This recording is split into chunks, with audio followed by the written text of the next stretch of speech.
Regardless of how many beasts I had, it was never enough. Never.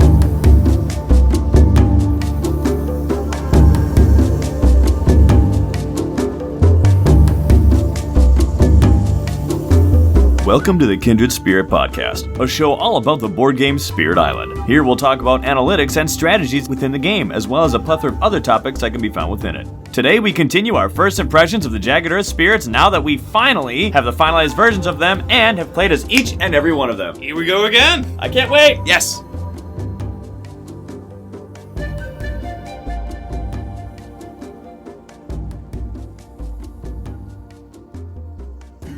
Alrighty, it's just John and me again today. Laura peaced out because she's not a permanent member of this podcast. No, and will not be invited back. After some of her other comments, the board decided that she wasn't an The board being me and you. It was a unanimous vote. Just kidding. She was deemed as a non-essential. I love you, baby. Hi, Laura. Please don't kill me. No, just us again today. We're going to get right back into it. We left off on Fractured, and we are going to go into Starlight. Starlight. What an enigma of a spirit. Wow. I feel like the more I know about Starlight, the less I know about Starlight. I know exactly what you mean. Does that make sense? I course. feel like I can talk so much on Starlight, but you also can say so little. Right, well, it's weird because every choice you make with Starlight, it's like, was that the right one? What would have happened if I did this other choice? Too late now. Right. My first game, if I'm like thinking back a first impression of Starlight, was my first game. Yeah. We all know that story of Laura chose Stone.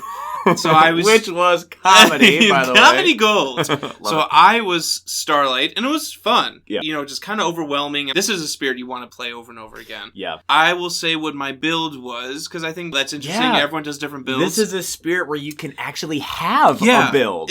Or at least a lot more so than other characters. I kind of forced the build. Yeah. Because I think if I would play Starlight again, I would go based on what cards I'm drawing, based on those elements or something. Right. But I mean, you can pick the coalescing nature spots to be a certain element, even if you don't have those cards, I guess. Starlight is weird to me, where it's not a spirit you ever, like, think first when you're making a team. Right. Whenever we're talking, we're like, hey, what's this team? No, it's true. What's, like, this ultimate team, or Team Water, or, like, Blight team? We never bring up Starlight. Well, when you're making a team, you always look at the things that each of those members can offer. So we need an offense guy. Yeah. We need a defense guy, or whatever. Like, you can pick your team however you want to. Or something. But usually, the point I'm making is usually you look at someone who has a very specific role, quote-unquote role. Well, the thing is Starlight could kind of be all of them. Yeah. Like, any role you wanted. To be support, to be offensive, to be defensive, mobile, whatever. You could be like, hey, I have a 3-player game that I'm doing. Cool, what do you have? I have Lightning and I have Nightmare on the team. Okay, well, that means that we have some control, we have some fear, and we have some offense. So we don't really have utility or defense. So, pick Starlight to be in there, and you can kind of go there. I wouldn't, though, because I would choose, like, green. I'll choose green or Earth. You know what I'm saying? Right, no, and I would too, right. It's just like, they're never your first thoughts. Okay, this was my analogy. Starlight, to me, is like Aldi's. I don't know if everyone... Hey! I don't know if that's just like a Midwestern type grocery store. Aldi's the best. But they don't often sell name brand. Right. It's just like a generic version, and I feel like that's what Starlight is. It's not, if you want to go control, you can use Starlight. Don't you badmouth my Aldi. I shop at Aldi, it's cheaper, but they're usually less good than, like, I don't know, name brand, like Heinen's or Giant Eagle or Trader Joe's. What I'm saying is, if I wanted a controlled Dahan user, I could use Starlight and focus on air or whatever uses the Dahan or the moon. But I'd rather just be Thunderspeaker. Why not just do Thunderspeaker? Why not just buy the name brand of Kraft Mac and Cheese? Right. Then when yeah. So, anyway. On that angle, I think maybe the best way to describe the value of being able to do anything, even if that anything could be done better by someone else, is the idea that you can have a second copy of that other person. Like, who controls Dahan exactly like Thunderspeaker? Just Thunderspeaker, really. Yeah. So what if we try to build someone who's very much like Thunderspeaker? Yeah. So in a way, you kind of have 2 Thunderspeakers. Or, I don't know. Who can defend like Earth? No one. No one really, not in the same really. way. So let's go build Starlight to be a lot like Earth. So you can kind of have like pseudo Earth and actual Earth, like two Earths or whatever. And you could be whatever you want to be with My Starlight. build with Starlight was very offensive. I chose the Fire Burns, Water Soothes innate. The fire one. Yes, where I focused a lot on fire. I didn't do as much with the water. Laura did as well. I know. I don't know if it's just like damage equals good in our like our brains. Such a caveman. It is just like boom, boom, blow it up. I like boom, boom. I make fire. But it is like 1 fear, 2 damage. Yeah. But then I also did, because there's obviously different growth tracks that you can kind of manipulate and choose. I chose the 2 damage at range 0 during your growth. Yeah. Who else can do that other than Wildfire Dude, to do damage? That is such a hard choice, because look what your other one is. You can make a power fast. I know. And you get an additional card play. So it's like right now in a land that I am in, do I do 2 damage? Or do I get +1 card play and I can make one of my slow powers fast? Both of those are so nice. It's so nice. It's a so big shame difficult. that you can't do both, but of course I think it would kind of be okay. It's kind of how you balance it. But I was just like this damage dealing spirit, which was cool. I feel like I was kind of Wildfire and kind of Lightning to do like a 2 damage, but neither the best of those. Right. Somewhere betwixt the middle. But the cool thing is, though, is that you're not exclusively fire. What else did you go down? So I also went down Sun. Oh, you did say you wanted to do Sun for card reclaim and fear. Yeah. So I chose Fire and Sun, and I got like a fear damage type spirit. You were a hot star. It was fun to, like always get 3 fear, and then you got to gain energy. That's dope. Here's what I want to do. With a Starlight, you can go down a rabbit hole. I would pick this and this and this. I want to do one quick rabbit hole. I want to try a 0 reclaim build. I remember I told you about this. Yes, someone did it online, and you're like, I gotta try it, I gotta try it, but I kind of came up with my own thing. So for the first track, you can reclaim half. I would choose the other option of gain a power card, move a presence. Yeah. Then the second one, I would do gain 3 energy. Mm-hmm. And then the third track, I would do gain a power card, gain 1 energy. Yeah. And then on the last one, I wouldn't do the damage one. I would do the bonus card play and make a power fast. Yeah. So what I would do here... It's like a high card play build. High card play, high energy, and I would gather up a lot of minors, and then I think I would switch to majors. I think that you could do it because you'd have a ton. Let's not forget you have that one... What is that one card? Boon of Reimagining or Boon something? of Reimagining. Where you can draw 6 minors, and then you can keep 2. Yeah. Instead of the normal draw 4 and keep 1.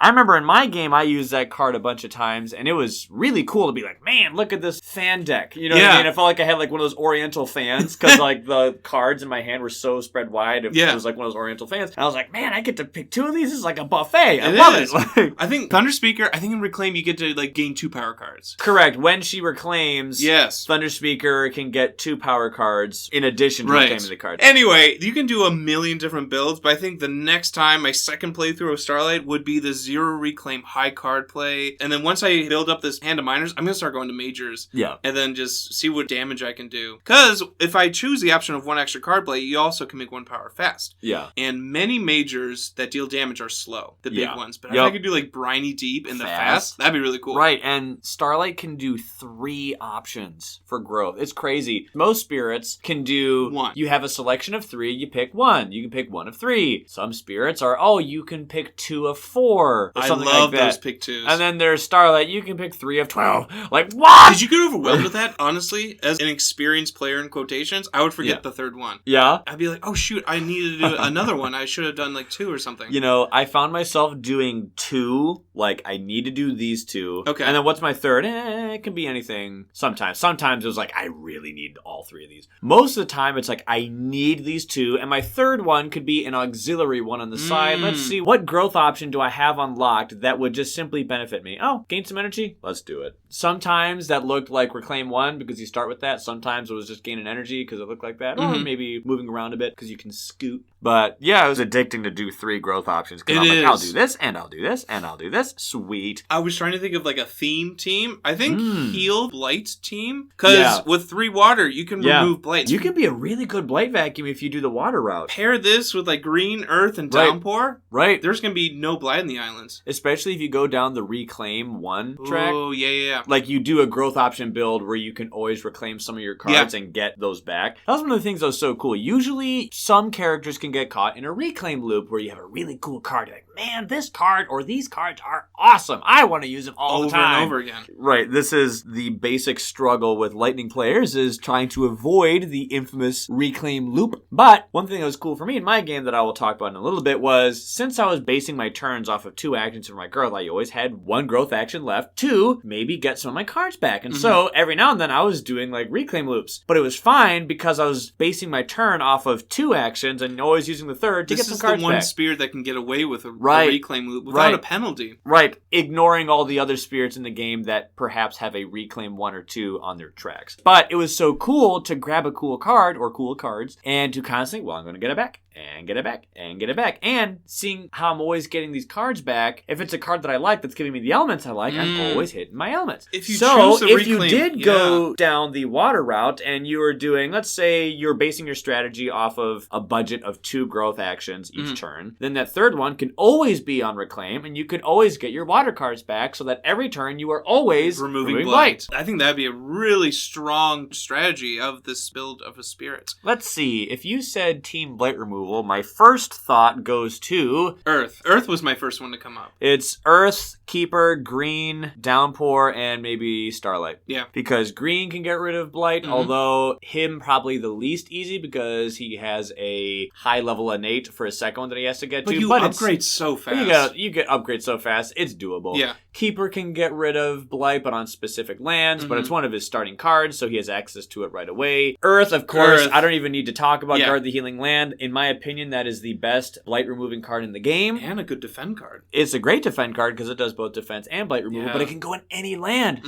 So it's not limited. Many blight cards have to go in a jungle or a sand or a mountain or wetland. But that one, doesn't matter. Can go in any land. Downpour is just a ridiculous blight vacuumer. Yeah. Like the potential you can have to clean up the board with that would Downpour be a fun is insane. team. I think and sure, Starlight could definitely fit right in. Yeah. It makes me want to play Starlight. I guess I'm trying to get myself excited because I like spirits that are good at one thing. I think that's why I like Finder so much. Like penultimate there you go. of control. Right. Starlight is just like meh. and a lot. But like talking like this is getting me more and more excited. We have a list of various games with various characters that we want to try. Some are thematic lists, some are silly lists. And one of our silly lists is we want to do a 2-player game with double Starlights. Yes. Each of us are playing Starlight. You just bring your copy and I'll bring my copy. And both of us would play Starlight. I just want to see how it would work. I want to see how crazy it can be. Is it technically balanced? Probably not. I don't care. I think it'd be a lot of fun. Whatever. House rules. Right, exactly. Go listen to that episode. But not too much because most of you hated us for it.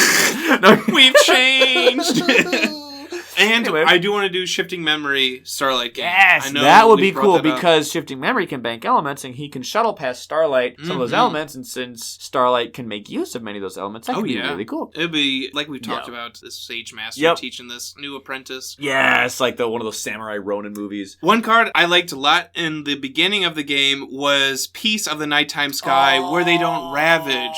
Dude, I used that card like either every turn or every other turn. As often as I possibly could until it was truly unable to be used again. I used that card all the time, as often as I could. And I think you should too. It's such a great card. And I think it's like one of those perfect cards that Starlight needs. Because Starlight is so weak in the beginning. I know, because you're going to be finding, like, what do I want to be? Who do I want to be? What mechanics do I want to do? So that's when you're at your most vulnerable. So what a great clutch card. Great idea, whoever thought of that one. Yeah. I don't know who thinks of all the cards, if it's Eric exclusively or other people like Ted and whatnot, or Jeff, who's on the team over there that is, like, contributing to the construction of all these spheres. But whoever collectively thought to make Peace in the Nighttime Sky, props to you. That is such a fantastic card. It may be kind of obvious to some people, but maybe not to others. But this game obviously is a deck builder, but this Spirits is literally a deck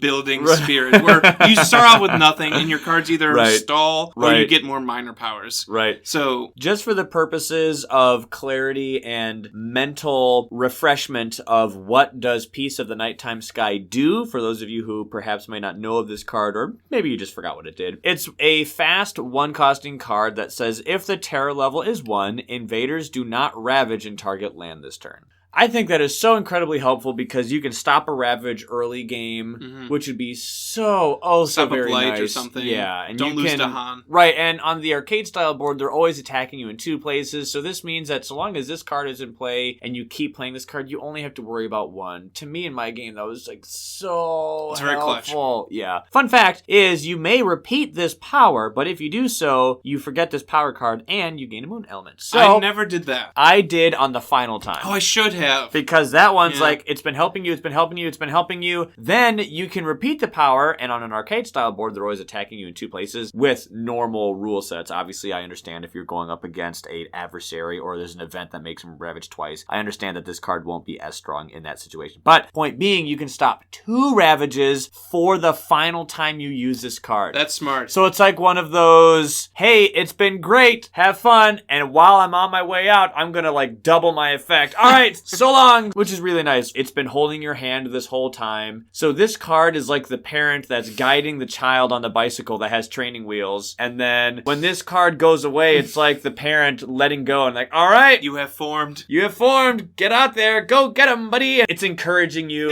while it goes away. While the help is now removed, it's like encouraging you along the way. That's the kind of vibe I get from it. Again, a great character design or spirit design. I never felt too overpowered, but I always felt like I was doing something or had options. So definitely one I want to relook at, replay again. So with Sun and Fire, it's like the Incendiary Solar build. It was very scary. It was. It's scary. It's destructive. That was my build. It was a good build. You know, we won the game and we did a good job, but I want to try different things now. A very hot spirit. That was my game. Right on. Well, my Starlight game was a 2-player game when I played Starlight, and I played along with Many Minds move as one. Ironically, this is not the first time for me that Many Minds and Starlight Seeks Its Form were on the field together. You may remember that in our very first game of Jagged Earth, it was a 4-player game with you, me, my brother, and Laura, and it was Mist, Downpour, Many Minds, and Starlight. And I was like, hey! That game was still fresh in my mind when this game came up because I was Starlight, and another friend of mine was playing Many Minds, and he wasn't a part of that first game of ours, but when he picked it, it's just like one of those,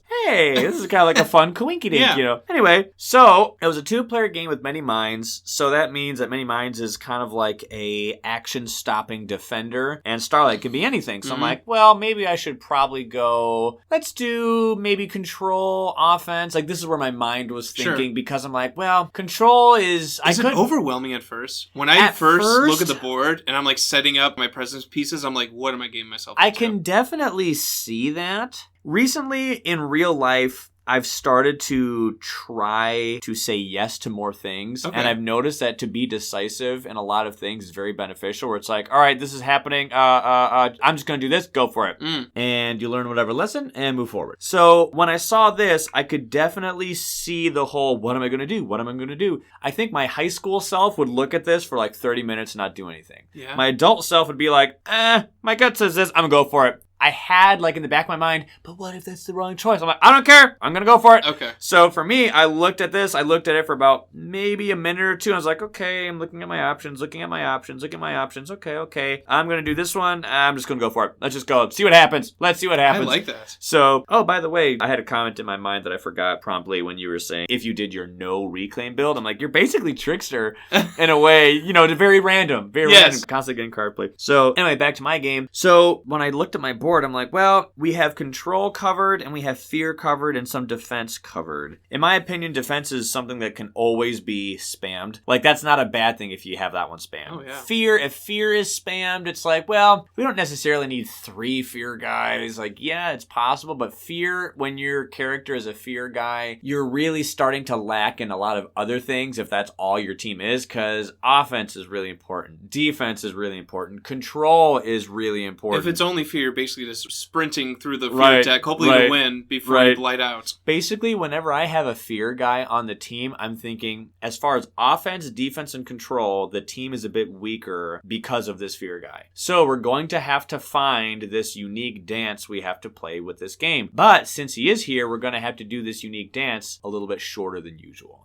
So because fear characters accelerate the game's end. On the converse, if I don't have a fear character on the team, okay, what do do we have? We have 2 defenders, 2 attackers, and a control guy. Wow, we are solid. We are going to be really good with basic stats. Problem, though, is that whatever rhythm we find, we're going to have to do this rhythm for a while. Yes. Why? Because we don't have a fear guy. So your rhythm won't be as safe if you have a fear guy on the team, because usually fear characters don't contribute as much offense and defense as other characters who aren't fear guys will do. But what's cool, though, is that whatever rhythm you do have to find, albeit harder because a fear guy is there, you will have to do it not as long. You can do it for not as long because the fear guy is accelerating the game state. Anyway, so I was had spoilers.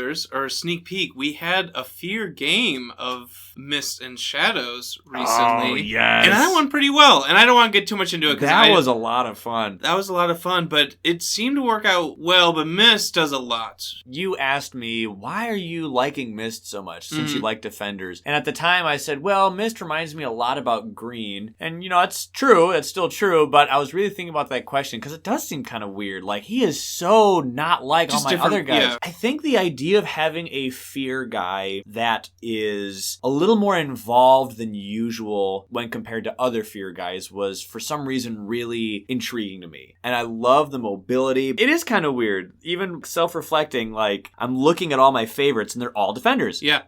Except for Mist, who is a mobile attacker. Now, to be fair, my gallivanting with Sharp Fangs probably helped because Fangs is also a mobile fear-causing attacker. Their stats are identical. Right, and I want to get into this later, but I know. Mist is Sharp Fangs 2.0. I will defend that statement in a later episode, but it is a little different, not exactly. And not limited to Blight. But until we get into that, look at both of their summaries of powers. Sharp Fangs Behind the Leaves, summary of powers, and Shroud of Silent Mist's summary of powers. And tell me which one is which. Anyway, back to Starlight. So, I had a 2-player game with Many Minds, and we won with a fear victory. Oh, Another fear victory. This was my 4th of all time. Those are rare. So, we were able to be incredibly scary. And like I said, I don't know how many fear victories you've gotten when playing this game. Most likely it's Terror Level 3. I haven't kept track. But for me, it's very, very much so Terror Level 3. If I had to think off the top of my head, I would say my most is Terror Level 3, then Terror 2, then fear victories. Those 3. Because I've never done a Terror Level 1 victory. That's what I was going to say. I want to see if I can do it. Give me a lure solo game, and I think I can do it. I've been trying on Steam because it's so easy to set up because it does it. I'm trying to do a lightning one. Just like base difficulty. I just want to do it to say I've done it and see if I can just like blow up enough towns and cities and get everyone off the board. Did you see that one guy on BGG who won a solo game with lightning on turn 4? No. He quite literally had the perfect storm with card draw and fear cards. Okay. And it was... And I know Terror Level 1 is basically luck. Is really hard, to acquire. And you're going to need a lot of beneficial card draws and fortunate luck there. But still, I'm like, that is nice. I think Lure might be able to... Yeah. Lure might be able to do it. Might be able to. Yeah. Anyway, I'm sorry that I keep going off topic here. But going back to Starlight and the game that I had, it was my 4th fear victory of all time. Which is kind of funny because in our game where we had Downpour Mist, Shroud of Silent Mist, and Many Minds, that was a fear victory as well. So I was like, hey, these guys keep getting fear victory. That made sense to me because we had Mist and Minds who are fear boys for sure. Yep. Oh yeah, definitely. So one thing that's kind of funny is if you're not familiar with Starlight, you will quickly learn this. And if you are familiar with Starlight, this won't be new. It is very much incentivized to get rid of all of your cards, or at least most of them. A lot of your cards give you benefits from when you get rid of them. So yeah, by the end of the game, I literally had one of my starting cards left. Not even kidding. The only one I had held on to was Boon of Reimagining, which is a card that lets you grab 6 minors and keep 2 of them. I kept that one because I wanted to still have an avenue to get a lot of new cards. So by the end of the game, I had 11 cards. One of them was unique. 11. 2 of them were majors, and the other 8 were minors. You picked up majors. How unlike you. Yeah, well, here's the thing. When you spam Boon of Reimagining, you're gonna have a lot of minor powers. Yeah. A lot of minor powers. And some of them you're gonna be like, I don't need any of these. True. So, boop. It was so great to be weapons free to get rid of cards. I had a hand of 11 and I even had some majors, but only one unique card. And that was because most of them are meant, quote unquote, meant to be gotten rid of. No, you don't have to get rid of them, but you really should, because one of them, Piece of the Nighttime Sky, literally becomes useless.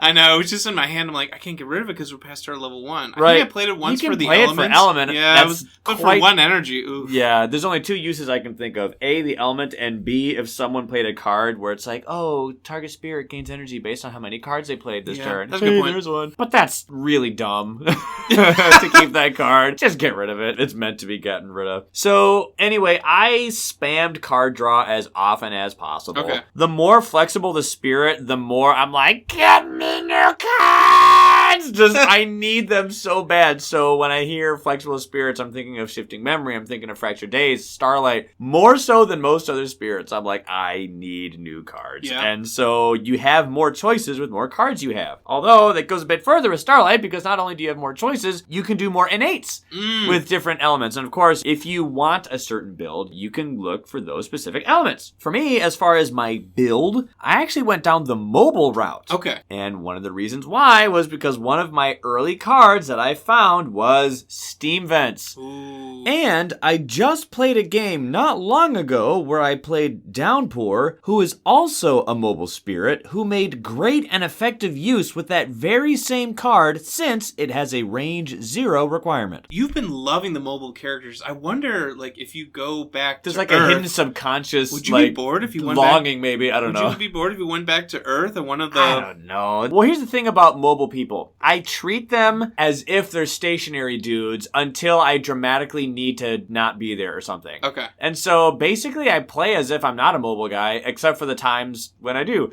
I don't always use my mobility. But when I do. Except when I do. Anyway, I just played a game with Downpour where it was proven to me how valuable and how cool of a combo the Steam Vents card can be when you are playing as someone who can move. Because you can move over to a load explore and ping, just pick them off. So In the fast. I stop had build. that in my memory when I was playing as this character, and I was like, oh, Steam Vents! Perfect! And since I have a mobile option even to start the game with, I was like, you know what? I might just go more mobile again, because that was so much fun, and stopping a lone explorer from building yields you so much pressure relief in future turns. And I was like, oh man, that really worked great for Downpour. I'm going to do it again. So I grabbed Steam Vents when I saw it, and this game I went and did all 3 of the mobile options. Nice. So I took option 2 and 4, which is gain a power card, and you get +1 card play, and you can move a presence. So I wasn't having too much problems with energy, and I didn't really pick a whole lot of energy grabbing options. Okay. Because a lot of the cards I found were very cheap, and I quickly went down my energy track. So energy actually wasn't too bad. So I didn't feel as if I was missing out on losing some energy gain when I covered up some of my energy actions, because, you know, whenever you unlock one of these 2, you pick one, you get one for the rest of the game, and the other one is actually locked to you, so you can't do it. So I picked the moving a presence one, and I permanently lost the ability to gain 3 energy. Anyway, so I went down the mobile route, and it was very fun. What was my build? I went Earth, Air, and Fire. Okay. So I did offense, defense, and I had some air to shove people around. So a little bit of control, a little bit defense, a little bit offense. I think next time I would spread mine out, because I went more flame and sun, like we talked about, for Right. fear. And I like that you Ironically- did 3 different ones. Yeah, ironically, all 3 of us, and when I say 3 of us, I mean you, me, and Laura, each one of us did fire. I think it's kind of funny. Something nice is about having that 2 damage. It's consistent damage in this game that I think is rare. Every single slow Even when you phase. play as an attacker, you're like, boy, what's just an honest, simple damage card? Well, this one says destroy this. This one lets me manipulate people. This one, I have a few, but this one's expensive. I felt as if this was like a really good budget damaging ability. 1 fear, 2 damage. If you take out a town, that's 2 fear. 1 from the ability and 1 from killing the town. If there's a Badlands, you can take out a city. Whack-a-moling a town every single turn. It was fantastic. Anyway, so Earth, Air, and Fire. What do those do? Well, Earth lets you defend 5. The Air one lets you push 2 explorers or a town. But what's really important, though, is that's a fast power. power. Mm-hmm. It's a controlling, manipulating power, but it's fast. Pretty rare. Rare and really useful. Especially for the pushing a town or explorers. That is really good when it's fast, because you can go and quickly, yoink, push someone out of there. Personally, I like gather more than I do push. Okay. Because gather, I can pull people away from more places than I can get them into a spot, I feel. Pushing, yes, it does the exact same thing, and you can push a lot of people to a lot of areas. Usually I push my people into the same spot, usually. Yeah. Maybe only because I'm like, where's my problem spot? Make that the problem spot. I don't want to make multiple problem spots. Anyway, so it's push, but I guess what I'm trying to say is, since it's push, I felt that it was really a good combo with all of my mobility. I could move over to a spot, push, and quickly get those guys out of there. Luckily, it is range 1. Yeah. So even if I didn't have mobility, it's still not bad. But since I did have mobility, I can be like, yoink, and What's go. cool, what I'm seeing from your build, is that because that's a fast, you're pushing in the fast, but obviously you can't do every land and push everything. So say something slips through the cracks, then you have your damage in the slow. If if an explorer did build a town, boom, just blow it up in the slow. Yep. That's like, all your bases are covered with that build. Yep. So I did Earth, Air, and Fire. Earth, I already said, was defend. Air was push explorers or a town, which is fast. And then fire, which we've already said, was 2 damage and a fear. Between these 3 abilities, I was actually doing a really decent job at board control, because I would defend 5 all the time. So that stops one of the ravages. The other ravage was probably stopped or hindered by the fact that I was constantly using steam vents, which means that there wasn't as many cities because I weren't building as much, because that dude died and he never built because he died. So I had a lot of surprisingly clear areas, which is pretty dope. So between those 3 abilities, I think that was a really solid build. I wasn't expecting air to actually be my third focus. I primarily went for earth and fire, and then I was just looking at my cards for which of my cards between them all have a third element as well that's common. And I was getting a lot of air, so I was like, you know what, I'm just going to throw air in here. And I'm so glad that I did, because it worked really well with fire and air. One thing that was so incredibly useful was I found Unrelenting Growth. This is one of my favorite cards, simply because it lets you put a ton of presence out there. I love Unrelenting Growth. Even if you don't reach its threshold, it's still really nice because target spirit gets to add 2 presence and a wilds token to a land that is within range 1. That's just its base effect. So this means that you get to upgrade twice. So insane. I didn't mind making a sacred site into a spot because I could move a lot of that presence. So that's one thing I do like about mobile characters. Do you need a sacred site? Yeah. All right, let me go make one. Bing, bing. Done. There you are. Hey, do I need the sacred site anymore? Not really. I'll just take it down. Yoink. Like, you can construct and deconstruct your sacred sites at will. But this card let me upgrade a lot faster, so I was able to get my Starlight all the way fully upgraded, which was awesome. That is. I talked about getting steam vents, but I also got Desiccating Winds, which, by the way, Desiccating Winds is quickly becoming one of my favorite new cards.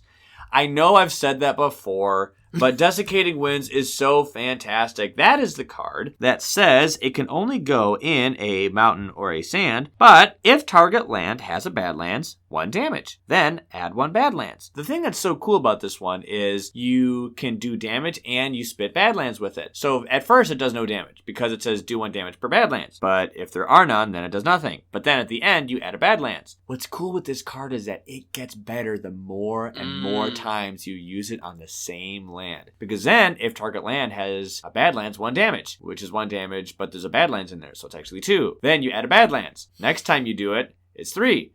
Then it's 4, then 5, then 6, then 7, then 8, then 9, then 10. So if you repeat this card over and over and over, it turns into like a major again, power. It becomes a major power once you've invested in this one over and over and over again, which is exactly what it was. I made one of my coastal lands one of these such places, and it was so fantastic because, you know, they're coming a lot on the coasts. You know, a lot of bad guys like to go on the coast. Oh, yeah. That's where they're always exploring. You can't stop it unless you have an isolation or earth or like an action skipping or wilds token. But those aren't really too common. So being being able to constantly repeat this card over and over and over again to get this kill box. I like calling them a kill box when you set up like a lot of Badlands tokens. That's a kill box. And I had an air innate power, which was amazing, to assist with my kill boxes. I had defense to hold them back, I had fire to do some damage, and I had air to get them into my kill boxes. Anyway, going back to Steam Vents and Desiccating Winds specifically, these were easily my most used cards.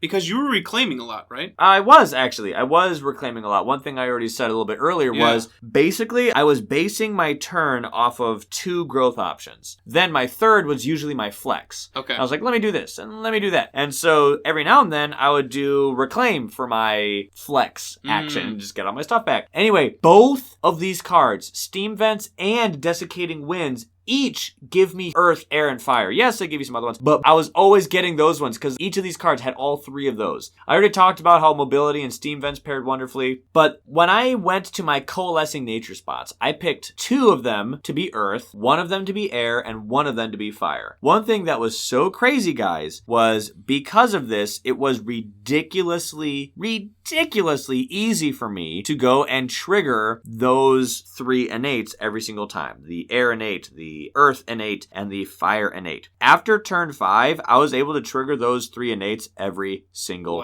turn. Every single turn. That's awesome. It didn't matter. I always had enough cards and those elements to constantly do it. For the earth one, I just needed to play a single earth element. And for the other 2, I just needed to play 2 cards that had an earth and air. But like I said, since Desiccating Winds and Steam Vents both had all 3, if I played just those 2 cards, I have all 3 innates. Wow. With just those 2 cards alone. It was fantastic. And Steam Vents has the threshold where you can destroy a town. Yeah, it actually gets better. Yeah. So one thing that was cool though is I talked about though that last growth option. Which one do you pick? Both of them are awesome. Do you immediately do 2 damage in a land that you are in, or do you go and get +1 card play this turn and you can play one of your slow powers as if it were fast? Well, because I was fire and I was doing damage a lot, and because I was so mobile, I actually did the first. Okay. Because it says at range 0, do 2 damage. So I would do a growth option prior to this one where I moved. Then I chose that one and did damage. So I felt like I was doing a Lead the Furious Assault kind of thing with Thunderspeak, where I quickly move someone, but in a way that's reminiscent of Wildfire, do damage right away. But don't blight like Wildfire. Right. It was fantastic. I loved it. I feel as if this is more like the dumb option because it doesn't require as much thought. Like the caveman thing. Yeah. Like, I do damage. Hey, whatever gets plastic off the board. It was a lot of fun and incredibly effective to just go and bing, bing, bing, bing, bing, and just move here, 2 damage, move here, 2 damage. And that was in the growth phase. That was really helpful in tandem with a ability that I had to move people and do 2 damage with my other innate to also do 2 more damage as well. I talked about the fact that I was spitting Badlands all the time. So when I have a fire innate that's always doing damage for me, and I have this growth option, which is doing 2 damage, a lot of the time that actually turned into 4 or 6. Nice. Just with those alone because of all the Badlands tokens. It was fantastic. It was great. I loved it. So one thing that's really cool is my Starlight game, I actually documented. So when I say documented, I mean I posted all the pictures and I talked about it on our Facebook page. So I will put a link to that in the description below. And so if you want to see some pictures of that game and some more additional details about it, it will be there waiting for you to check out. It's really cool. It's like turn by turn, isn't it? Yeah. Well, not like literally every turn, but I do get into it a lot. But yeah, if you would like to physically see pictures of the board and this game that I did, that is a resource that is available to you. So one last final note is Gold's Allure was also a fantastic card, and I'm starting to like Gold's Allure a lot better. Is that the one where you have to be in a mountain, or does it go towards a mountain? The target land must be a mountain. Okay. And it gave me a fire and an earth element, which was very good because I needed fire and earth. But it just simply says gather 1 explorer and 1 town and then strife one of them, which is great. Technically, it just says add a strife, so you don't have to strife one of those 2. It's just gather an explorer and a town, and then you add a strife. But what's cool, though, is my noob self, when I first saw this card a long time ago, thought,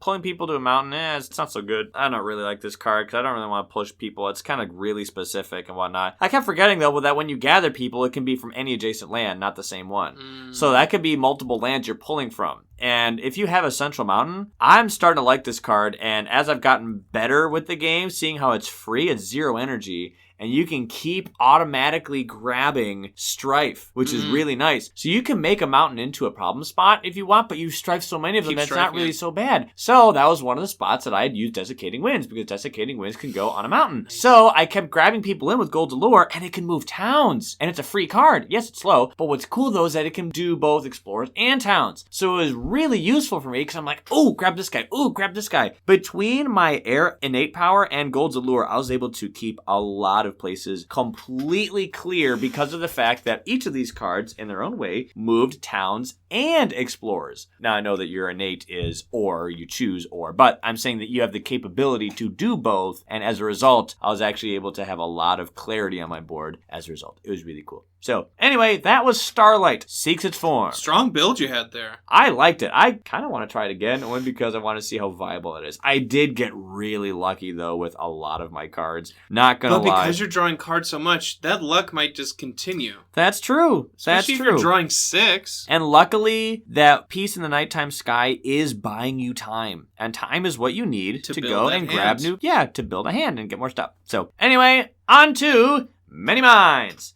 Boy, Many Minds, this was a interesting game for me because it was a solo game. And I feel as if solo games are arguably the most different that you're probably going to get. Simply because you don't have anyone that can help you with any of your stuff. You're kind of on your own, and you can only blight once. If you blight twice, the card flips, and that can be really punishing for a solo game. So, Many Minds, this character has great control and great fear generation. Also, great defense and action prevention capabilities. That is really, really nice. I feel as if this character is really great on quickly getting to a spot and going, nope, nope, nope, nope, nope, nope, nope, and stopping a thing. My only warning, though, to players is that this character has no offense. And I mean that literally. The beta version had very little offense. A single card. I don't remember it. What was it? The final version has none. No offense at all. The one that used to do it was a Dreadful Tide of Scurrying Flesh, which let you remove beasts to skip actions. But for each beast that you remove, it was you can grab some fear, you can skip an action, and you can do 1 damage per beast that's removed this way. It's basically the same thing, only that last part isn't there anymore. But it gives you 2 fear, which is nice for every beast that's removed. So for me, it was really interesting to see a character that could stall, defending with ease and skipping actions with ease. It was great to see the stalling capabilities that this character had. I think this character will be notably better in a multiplayer game. Okay. I don't think the strength of this character completely shine in a solo game because yes, you can stall with really great consistency, but when you are doing all of your focusing and all of your efforts and attention is on stalling only on a solo game, that's actually quite difficult because none of your problems are actually getting solved. They're just getting postponed. You know, you're procrastinating on solving your problems. So I had to use Dahan. Yeah, I had to use Dahan and defense to get my damage out there, which isn't bad. If you're used to controlling people, this will be quite easy, I think, for you. It's just, I want those who are listening to be aware of the fact that if you want to do damage consistently right out the gate, you will have to use some Dahan. Yes, you can go and grab some offense cards, of course, and find some beast cards in the major and minor power deck, perhaps, that can get you some damage for the beasts that are there. I understand that, of course. I'm just speaking of the capabilities that you have at game start. So I had to stall and stall and stall the invaders while generating fear at the same time. Luckily, though, I was, in a solo game, able to get so many fear cards and raise a terror level quite quickly to level 3 by turn 6. Ooh. On turn 6, I was able to get it to terror level 3, which is really nice. Problem, though, is that I had a ton of people on my board. One thing that was kind of cool, though, was how I was able to use beast tokens. It was really cool. I have so many choices because I'm like, I can use them for fear, use them for defense, I can control them, and I can gather them from really far away to away. That was really cool. And because of the card Guide the Way and Feathered Wings, I can even move Dahan with beasts. You can move beasts, and then you can move Dahan with the beasts. Which thematically is weird to think about. It's kind of cool, though. Or just like the lore of, like, I don't know, are these Dahan running with a pack of wolves or something. Or I guess, many I like minds is that like imagery. a swarm or something. It can be, yeah. So, like, on the card art, they have, like, a bunch of birds flying over, and the Dahan are following the birds, like, hey, this way. It kind of reminds me of, like, when a dog has found something in a movie, and, what is it, boy? What have you found? And the dog goes and runs to the thing that he found, or whatever. Or, like, in episode 8, how the crystal foxes are like, wait, look, the crystal foxes are gone. They're going this way, and they follow them. And, sorry, I can only talk about them. Why are you even bringing those up? Are those real movies? I can only talk about them for so long. Anyway, but you get the idea. The humans are spectating and observing this animal that's trying to lead them somewhere, and so they go follow the animal to the desired place. You made me think about the casino planets. I hate that whole sequence. Why do they even put that in? We're losing it. Bring it back. They get the clear. I'd rather watch Jar Jar Binks. I think I agree. Anyway, Beast, I hate that movie. Spirit Island. Okay. Anyway, so I really like the fact that you can do all these things with beasts. Of all the things that you can do, it's funny that the one thing you can't do is damage. But I think that's fair because damage is really important. So no, you can't do damage, but you can do literally everything else. And a swarm of locusts, like what can they really do? I think this character could be really effective on a team game. And I've seen this character played twice on team games. When I played as Many Minds, it was the third time that I played a game with Many Minds in it. But I'll get to that point later in a few minutes here. Anyway, so what was kind of funny was I started late game to look for major powers, and I wanted to find a really big one because I wanted to make sure that since I'm controlling people, I was able to move bad guys over here, and I was able to move some explorers or push a town over here, or maybe another town into one spot, and I was able to go and grab some fear cards that were really handy that allowed me to also get some manipulation of invaders because of a fear card that I found, which is really nice. Point being, I had a lot of people in one spot, so I had a dedicated problem spot. So I was like, oh man, I want to find a good card here that I can go and like just smack them really hard. Well, I was able to find Pyroclastic Flow, which was a major power card, and it was fast, and it was only 3 energy, and I had enough energy to pull it off. So Pyroclastic Flow has to come from a mountain, and it says 2 damage, destroy all explorers. If the target land is jungle and wetland, then you add a blight. But if you have the elemental thresholds, it's plus 4 damage, add a wilds token. So in total, if you can reach a threshold, that's 6 damage, but you destroy all explorers, which means that none of that 6 damage has to be wasted on explorers. You kill all the explorers, which means your 6 damage can be saved for buildings. Ironically, that is precisely what I did. And it was really cool because all the bad guys on my board that I confided them in was on one spot. And I'd only blighted once during the game, but Pyroclastic Flow actually adds another one. If, of course, it's in a jungle or wetland, which ironically it was. So this card would have blighted the island for me by flipping the blight card. However, the spirits win immediately whenever a win condition is met. So technically I got it just in the nick of time. So it was my coastal wetland that had a lot of problems for me. That was where I had a lot of bad guys there. So I was able to use this big major to hit my problem spot. And as a result, I was able to clinch victory because I was at terror level 3. Funny thing though is in doing so, I realized that this character felt like a combination of other characters. I felt like I was a combination of Nightmare, Fangs, and Finder. I felt like Nightmare because I needed to use Dahan and defense to get damage dealt out there. That's the only way that Nightmare can do damage, is by defending and let Dahan just naturally counterattack.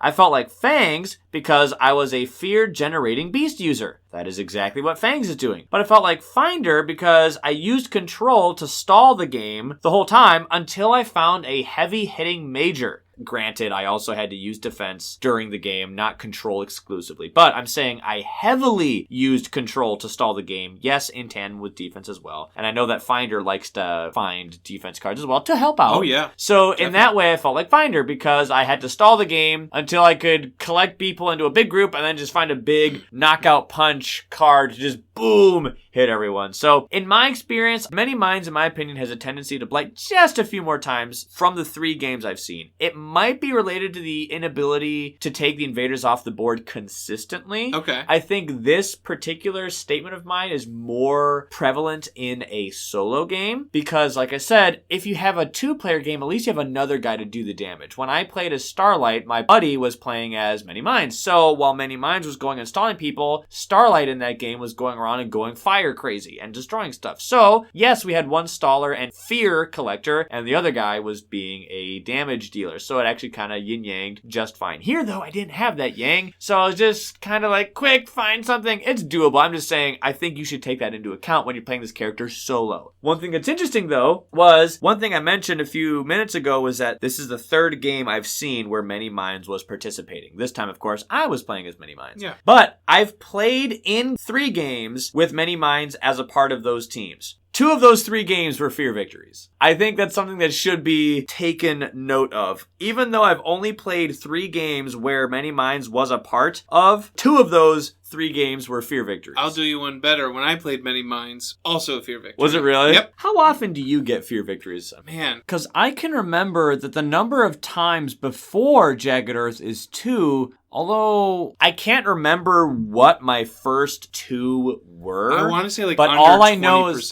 something. A fifth of the time. So it's uncommon to be It's sure. uncommon, yeah. Gotcha. Usually it's 3, and we're trying to figure out, can we pick off these last 3 cities? Yeah. Well, like the 3 cities remaining to trigger level 3 type of thing. Mm-hmm. So, a Fear victory usually happens for me if I'm playing a Fear spirit. A Bringer Dreams and Nightmares, or Fangs. I think did we get one with when you were playing? Yeah, when you were playing Fangs, we got one. So yeah, if there's someone who's like very much on the Fear aspect. I never get a Fear victory without someone on the team being a Fear person. I think the thing about solo, just how you're pointing out, that it really shines a light or like puts under a microscope the flaw of a spirit. I think that's actually kind of helpful because you know exactly in what way you're lacking. Yeah. Because you can be like, here, pow, it's clear to the player what you're lacking in. But that's cool though, because in future games, you're going to know how to build your teams a bit better because you know not just the strengths, but also the weaknesses of each guy. The big glaring weakness that you found. But you had sound like you still had a fun game. Oh, I did. I think this character is a lot of fun. With my one game that I've played, I still think I would prefer Sharp Fangs. Okay.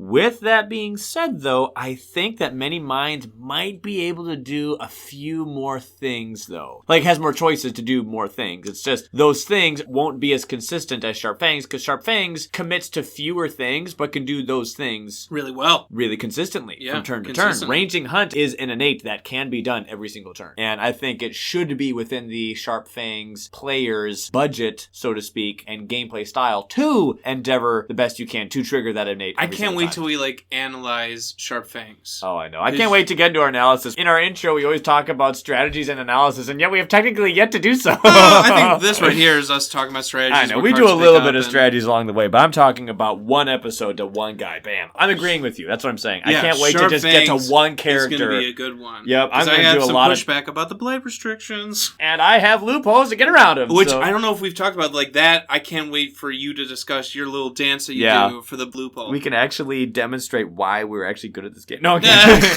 And in the same way, I can hear you go ham verbally on Finder. Oh, one Which day. Would be fun. One day more. One day more. Anyway. Many Minds. Go for it. I did not play solo this spirit. Yeah. Real quick, I think we brought this up. This spirit should be high complexity. Yes. I agree. So much to keep track of. Yep. With this moving from 2 Way of the Beast. Yeah. Your presence is beast if it's a sacred site. And there's I do agree with that. So much going on, especially with all the gathering and pushing. The amount of control. Having played Finder, this is sometimes more of a headache for me than Finder of like, wait a minute, did I already move there? How far can I move? Right. Push. Where am I headed to next? Where's the swarm going? Right. It's a lot to keep going. It is. My game was a 4-player game with your brother and his wife and Laura. One thing that stood out to me in that game that I really loved is that one defense card where you can make someone else's presence become defensive. So it's called Boon of Swarming Bedevilment. Which, by the way, in solo play was really great for me because I can move more often because, yes, it says target another spirit. Boon in solo. But in a solo game, that means me. I want to do a serpent solo game because that's got to be weird. That's going to be weird. Anyway, that card actually changes in functionality based on a solo game, so I was able to use that card for movement. Well, I could not. I had to choose another spirit, but I chose JP, who was playing Wildfire, because Wildfire is not defensive spirit. So if we needed to defend 1 or 2 in the land, I would target him. But here's the fun part. Okay, for the rest of this turn, it's a fast-powered 0 cost. For the rest of this turn, each target spirit's presence grants defend 1 in land. Cool. There's minor powers that do that. Yep. And it was helpful for JP to help him in a pinch. Right, because Wildfire doesn't do that naturally. No defense. is what we liked, or we figured out the target spirit may push one of their presence. Mm-hmm. So for Wildfire, when a presence is moved or added to a land, it does damage. So we almost did that. Yeah. I see what you're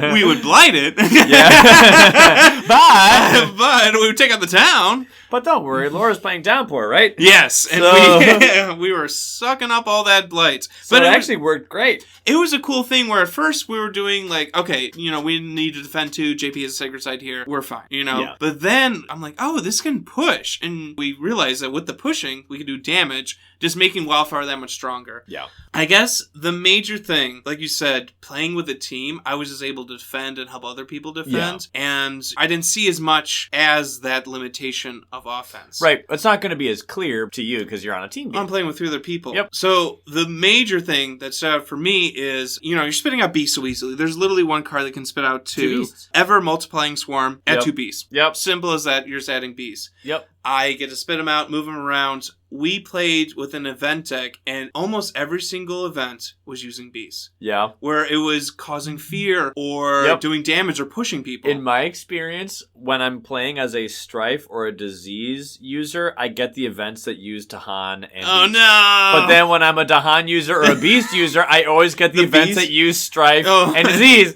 I can never get it to align. I think it's one of those times where we were like talking about your game with Lore, did all the stars align perfectly to have the most epic game. Because I was like, another one uses beasts. Yep. I think you almost might have to use events if you're using many minds. Yeah, well, events are definitely slightly more biased towards token users. Yep. And I have a slight issue with that we'll talk about in a future episode. But yes, this would be a character that could take advantage of all of those beasts using event cards. Because I had this army and people were like, oh, wow, we can do something because of John's beasts. Yeah. So I think that is why that game was different than yours. Yeah. Just because, like you said, it's kind of hard to have that crutch. Yeah. Dude, I was spending beasts left and right. Yeah.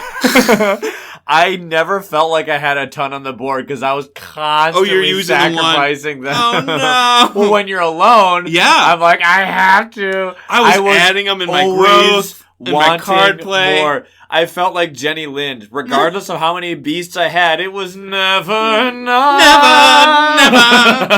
I feel like we had such opposite games. Never enough. Because then, to top it all off, I picked up sea monsters. Hey, we haven't talked about sea monsters being in possession of many minds and how fun that could be. It was incredible. We were able to get 8 fear. Now the fear's capped at 8, but here's what was really cool. Laura played Gift of Abundance on me, and I was able to repeat sea monsters. So that won us the game. I bet. But it was just like all the stars aligned, and I had this I felt like this powerful army of jaguars, and Ryan's just like, I didn't know. I just felt bad. No, that's totally fine. Like I said, I think stars this aligned. Character will shine better in team games. In team games, and then I just had lucky events. Where, I mean, events, always the top part is like, oof. It's tough. But then if they use beasts, it's a totally different experience if you have like a Sharp Fangs or a Many Minds. So I'm not too much of a fan of defense, but I like the fear part of it. Yeah. I was usually triggering the 3 fear defend 4. Well, his innates can be done really easily. Yeah. All fast, which was very fun. There's literally one power, which is the add 2 beast that is a slow. This is a very fast spirit. That is intoxicating. So that was fun, but also I would be like, oh yeah, I have no slows this turn. Right. A lot of the time. Where sometimes I kind of like the planning ahead, especially with control spirits. Sometimes it's actually helpful to have some slows because you're like, all right, what else can I do now that they've done after stuff? They built, after kind they of weird. explored. It feels like you're permanently playing the Blitz scenario.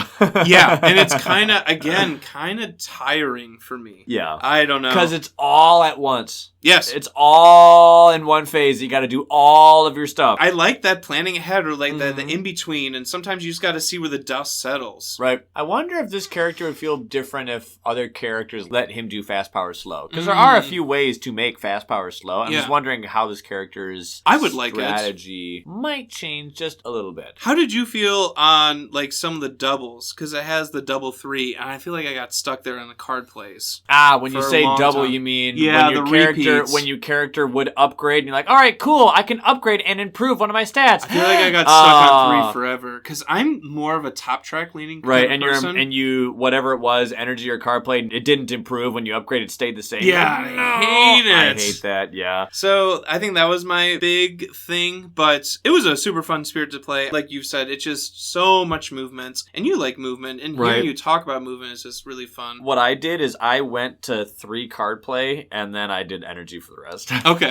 Yeah, I think I capped out at 3 as well. Yep. I never got to 4 or 5, which is fine. Which is fine, yeah. The game didn't last long enough for me to further upgrade it, and maybe if I had green on the team or I'd found because you rushed for fear. Yeah, I think that's what's unique. You're thinking of fear spirits, you think of Bringer of Dreams and Nightmares, this terrifying monster nightmare. You think of Mist, like this creepy ghost. Yep. In many minds, I'm just like, oh, I forget that's like a major fear spirit. Right. So I want to do a fear team. This character was really scary. And I was shocked at how scary this character was. I think this was one of the top fear getters. Honestly, if we're doing like a fear-based team. They say that the fear is just as good as your defense and the control is the best. I think I can agree with that, but I might say that fear and control should be tied and defense is still good, but maybe not on the same par as fear. I feel like I was you are doing so much fear. Well, you can discard 1 beast to get 2 fear. Yeah. So if you discard 2 beasts, 3 beasts, that's 4, 6 fear. Like, yikes. In a solo game, that was really crazy for me. And then add your innate to it? Yeah. This is a terrifying swarm. Terrifying character. So I think we do need to do like a Shadows, Many Minds, Mist, Nightmares. Who else we got? Everyone says Ocean, but Ocean just... Well, Ocean does have an innate that just simply generates straight up fear. One of the rare I ones. do consider Ocean as a scary attack. Then Fangs, like... Fangs is also... We've seen Fangs generate a ton of fear. Consistently. Right. So if I were to have a 6-player... Well, I guess it doesn't have to be 6-player.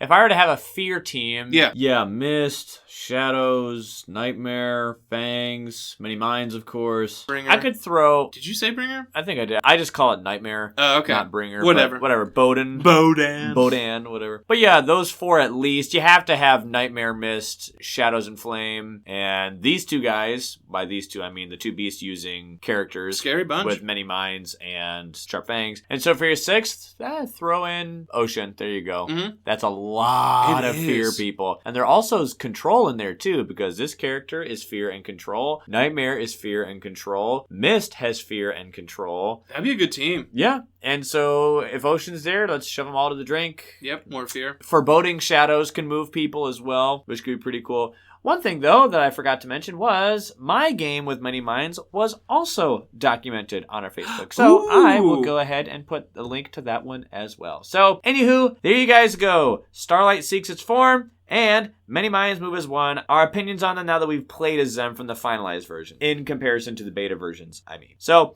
until next time, we will go and talk about Volcano and Stone, and maybe Finder if we have the time. So, until next time, we will catch you guys on the Flippity Flip! See you guys!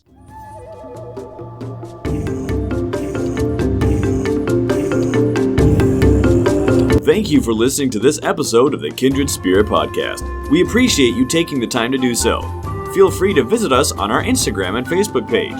You can find me on our Facebook page at The Kindred Spirit Podcast. To get a hold of John, check out our Instagram page at TheKSP123. We look forward to hearing from you and seeing you in future episodes.